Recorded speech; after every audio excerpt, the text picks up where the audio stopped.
So here we have a binomial that we need to expand and find the middle term of. So we know that there's going to be 5 terms because this is 4. There's always one more than the power on it. So 1 more than 4 is 5, and 5 is an odd number. There has to be a middle term. So this is going to be actually our n value, and you can see it's on the Pascal triangle. You start with the 0th row, and you get the first row, the second row, the third row, and then finally the 4th row. And we're going to expect 1, 2, 3, 4, 5 terms. Now, we can see here that we get the middle term is going to have 6 as the binomial coefficient. So we know that we're going to have 6 involved in our answer. If you the number is so small that the Pascal's triangle works out pretty nicely, but you can of course just use the binomial theorem to find all this thing. It works especially well for very large values of n. And we have our a and b. A and b are just going to be the terms inside the binomial. This is going to be our a here. Our b here is going to be negative 3y cubed. We already know what n is. N is 4. And we know that r is going to be the third term n. So r is 3. That's the middle term.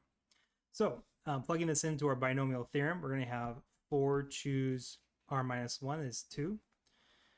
A is 2x squared to the power of n minus r minus 1 is 2 again.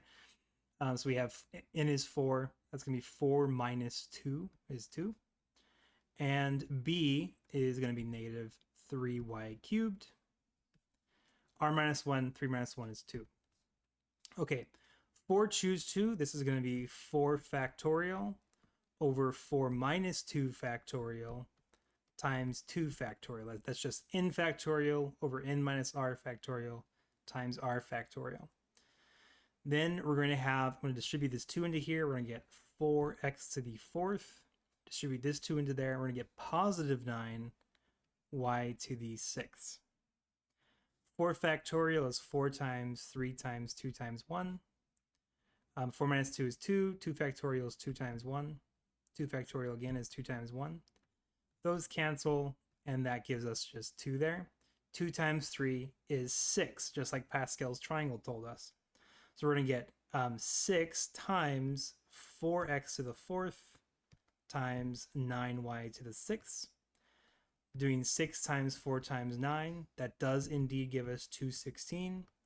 X to the 4th, y to the 6th, like our answer says.